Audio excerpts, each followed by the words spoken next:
témoignages qu'on a de peuplement en Europe ne dépassent pas 1,3 million actuellement. Bon, ceux-là, on les connaît très très peu, un ou deux sites en Espagne. Après, il y a probablement une seconde sortie d'Afrique vers 800 000 ans. On n'a pas non plus énormément d'informations là-dessus. Vous le voyez, il y a beaucoup de points d'interrogation. Auto-Africa 1, 2, est-ce que ce sont ceux-là qui sont devenus ceux-là? Est-ce qu'il y a une deuxième sortie? Est-ce que c'est Ergaster? Bon, je laisse les anthropologues se disputer entre eux. On va arriver tranquillement à Néandertal. Alors Néandertal, c'est un tout petit peu plus simple, dans la mesure où ce que l'on sait, c'est qu'à partir d'un vieux fond de peuplement européen, mais avec pas mal de points d'interrogation, ils vont devenir progressivement de plus en plus néandertaliens. Et cette histoire commence à peu près, alors c'est assez simple à se rappeler, à peu près vers 500 000 ans. 500, 400 000 ans. Avec un site qui est assez connu en France, qui s'appelle la Cône de l'Arago, à Toutavel. Non, si ouais, quelques-uns connaissent. Donc la Cône de l'Arago à Toutavel, c'est les premiers signes en Europe d'une néandertalisation. Et donc la néandertalisation, c'est quoi? C'est une adaptation à cette fameuse hémisphère nord que j'ai indiquée, donc aux latitudes hautes, où en fait un type humain que vous laissez comme ça mijoter pendant quelques centaines de milliers d'années dans un environnement de plus en plus froid, de plus en plus rigoureux, parce qu'il y a des glaciations, des glaciaires et des interglaciaires qui vont se succéder, et il se trouve que ces glaciaires, ces interglaciaires sont de plus en plus forts. Au début, il y avait des petits coups de froid comme ça, puis d'un seul coup, c'est devenu comme ça, puis d'un seul coup, il y a vraiment des glaciaires, interglaciaires, glaciaires énormes, et si vous voulez, des crises climatiques de plus en plus fortes. Et donc, c'est au moment de ces crises climatiques de plus en plus fortes qu'on constate ce phénomène qu'on appelle, enfin que les paléanthropologues appellent néandertalisation. Vous me suivez? Sinon, vous me faites des signes. J'ai l'habitude de faire le principe. Alors, le tout début, on appelle ça pré-néandertal. Il y a quelques restes humains, ou Homo heidelbergensis, on va passer. Et puis après, on a les néandertaliens les plus anciens. Là, on est vers 250 000 ans, 130 000 ans, avant le présent. Et puis après, il y a celui en fait, que vous connaissez. Celui que vous connaissez, c'est celui qui est reconstitué dans les musées, dans les magazines, qu'on voit passer pas mal. Le voilà, c'est lui. En bas à droite, dans le plus simple appareil. Désolé pour le côté un peu choc, mais ça, c'est pas moi qui fais ces reconstitutions. Ce sont des collègues anthropologues belges qui l'ont représenté. Voilà, de plein pied. Bon, visiblement, c'est un homme. Il est également représenté ici. Ça, je pense que vous avez déjà dû voir des images de Néandertal dans la presse. On en a pas mal parlé ces dernières années. Et en fait, les images que vous voyez passer de Néandertal, c'est lui, le plus récent, celui qui est le plus Néandertal, puisque je vous ai dit que c'était un processus qui allait de plus en plus se néandertaliser, si vous voulez. Et donc l'évolution de l'espèce va devenir de plus en plus néandertalienne, contrairement aux premiers qui sont difficiles à percevoir quand vous manipulez des vestiges osseux. Voilà, alors on va en dire un mot de ce Néandertal. Vous avez à droite, en bleu, celui qu'on appelle HAM. Alors HAM, son surnom, c'est homme anatomiquement de type moderne. En fait, c'est nous. Nous sommes des hommes modernes. Alors, on ne dit plus Cro-Magnon. Les anthropologues ne veulent plus qu'on dise homme de Cro-Magnon, parce que ça sous-entend qu'il y a une espèce de Cro-Magnon. Et en fait, non, Cro-Magnon, c'est pas une espèce, c'est nous. Donc en fait, voilà, nous sommes des hommes modernes depuis 200 000 ans, 200 ou 300 000 ans. Et donc on essaie de plus trop dire homme de Cro-Magnon pour ne pas se distinguer de nos propres frères, cousins qui ont vécu il y a 30 ou 40 000 ans ici. Voilà, donc les hommes modernes à droite en bleu et les hommes de Néandertal à gauche en vert. Alors je vais vous la faire très courte, en plus on est dans un pays de rugby, ça va aller très vite. Néandertal, numéro 1 et numéro 3, pilier gauche, pilier droit. La première ligne, s'il vous plaît. Des hommes très très robustes, trapus, très forts, avec une musculature très puissante, une ossature très puissante, des attaches musculaires qui vont avec la musculature. Une taille un petit peu plus petite que la nôtre. Nous, la moyenne chez nous, c'est un petit peu au-dessus d'1,70. Néandertal, c'est 1,60. Après, on ne va pas détailler tout ça, mais ce qu'il faut que vous sachiez, c'est que mes collègues anthropologues, quand ils ramassent des os, quand on leur présente un fragment d'os de quelques centimètres, très très vite, ils peuvent l'attribuer ou non à Néandertal, parce qu'il y a des détails anatomiques sur son squelette qui sont tellement différents des nôtres que c'est relativement facile de dire Néandertal, Néandertal, homme moderne, Néandertal, homme moderne, assez facilement. Et quand on ne peut pas le faire, on fait de la paléogénétique. On envoie ça à un laboratoire en Allemagne et ça nous donne des résultats également assez précis. Alors en fait, ce que j'aime bien répéter et essayer de convaincre les auditoires quand ils m'écoutent, c'est que Néandertal est physiquement très différent de nous, mais mentalement, intellectuellement, ses capacités mentales sont les mêmes que vous et moi. Et la preuve, il a une capacité crânienne qui est la même que la nôtre. Et un chiffre qui arrive. Voilà. Par exemple, à gauche, vous avez Néandertal en rouge, mais il a une capacité crânienne qui est à peu près la même, voire même supérieure en moyenne à celle des hommes modernes. Donc ce n'est pas une histoire de capacité cognitive, c'est juste la formation, la conformation, l'ossature qui est différente.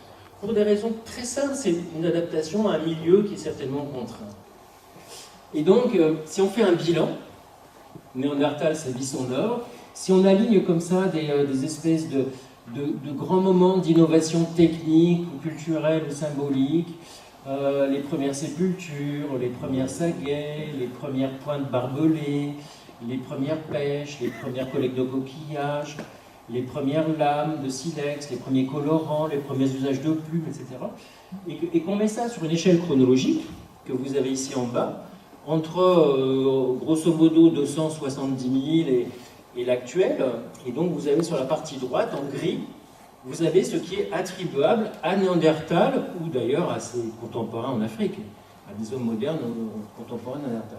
Et donc en fait, vous voyez que la plupart des cases qui sont considérées par les préhistoriens comme des signes d'innovation très forte et de modernité, ils appellent ça les critères de modernité, avec des guillemets, et bien Néandertal, ou ses équivalents en Afrique, ont pratiquement rempli toutes les cases, à quelques exceptions près. Et en fait, la seule vraie exception,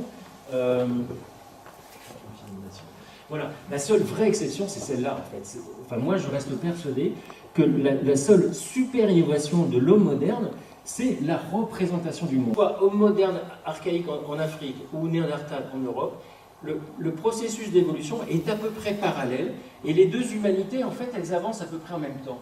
Et la seule différence, c'est qu'à un moment donné, celle-là va complètement disparaître. J'ai fait l'impasse sur les raisons de cette disparition. Et l'homme moderne va une nouvelle fois sortir d'Afrique. Et là, il va inonder le monde, et donc on a d'un seul coup des choses qui sont incroyablement différentes du monde néandertalien. Mais elles sont différentes du monde néandertalien parce qu'elles sont beaucoup plus récentes. C'est pas parce que c'est de l'homme moderne, c'est parce qu'elles sont plus récentes. Et donc là, on a Chauvet, Lascaux, etc. Mais ça, c'est parce que ça n'a que 30 000 ans. Et si vous regardez 100 000 ans l'Europe, 100 000 ans l'Afrique, c'est tout à fait pareil. Voilà. Merci. Mais vers le sud, et donc ça c'est très intéressant parce qu'on connaît ces inversions, on appelle ça le paléomagnétisme.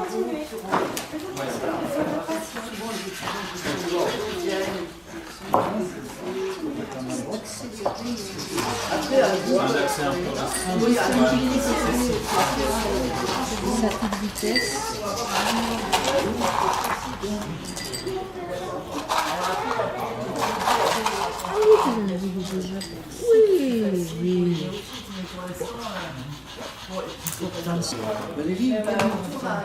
Eugénie, là, il est suspendu, là. Ah, ça va plaire à ma petite fille qui a 14 ans, qui se fait des bijoux. Faire un bracelet ici. Je lui montrerai comment faire. Voilà. Ça, c'est très bien. Tu vois ce que ça fait au bout d'un petit moment?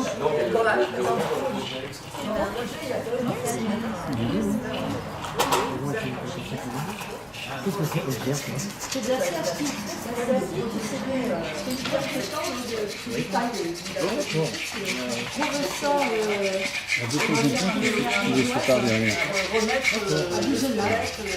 On dirait qu'il a fait ça toute seule. On va voir la conférence. Là, je me souviens que je me sens vraiment.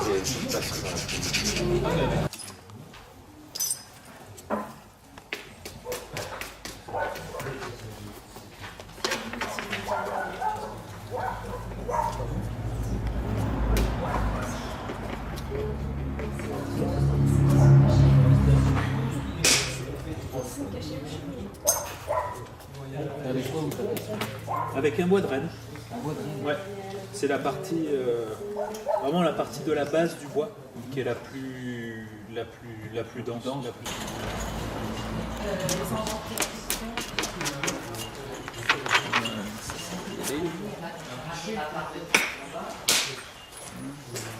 Pas mal. On va en laisser un? Je laisse là-bas. Il y a assez d'eau là. Après, si je tape trop fort, elles seront trop épaisses. Donc il vaut mieux. Tu prends plusieurs fois. Oui, et voilà. Tu vois, là, je vais tailler autour pour remettre cette partie-là un peu plus en relief. Oui. Ça, je garde. J'admire.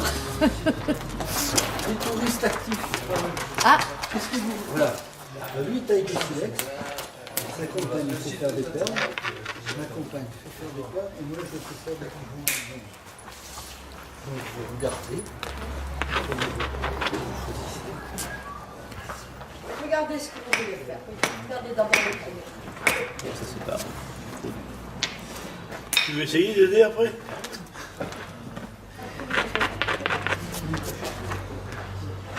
Faut d'apprentissage là, plusieurs années là. C'est vrai que de but en blanc, c'est pas facile. Hein. Voilà.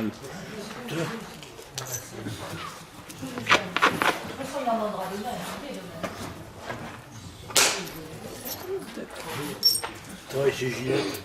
Les hommes de rasoir. Bon, par contre, j'ai jamais réussi à me raser avec un silex. C'est coupant, mais pas suffisamment quand même.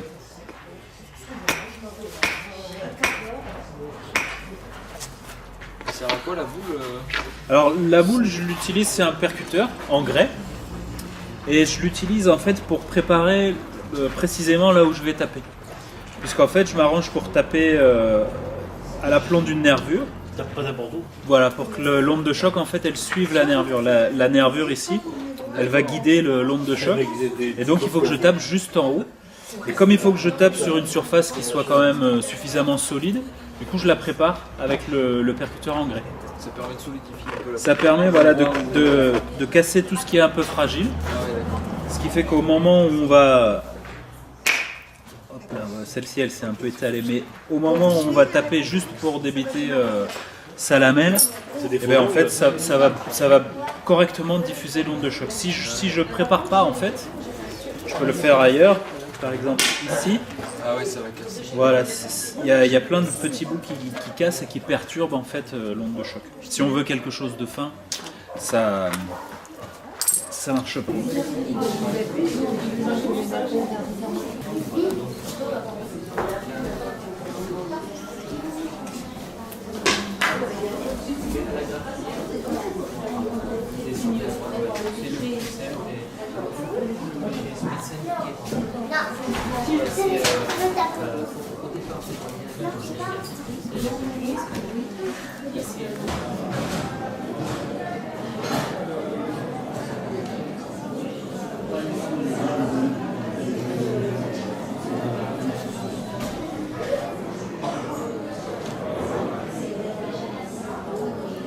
Et vous, c'est Jean-Louis.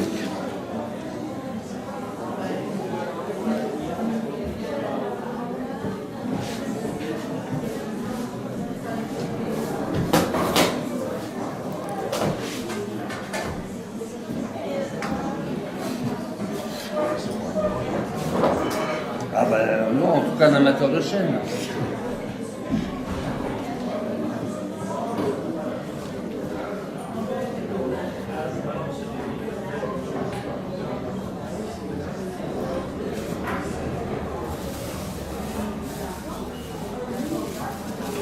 Super, merci beaucoup. C'est la date aussi. Je l'ai mis 2018. On connaît bien. Prendre la bouteille.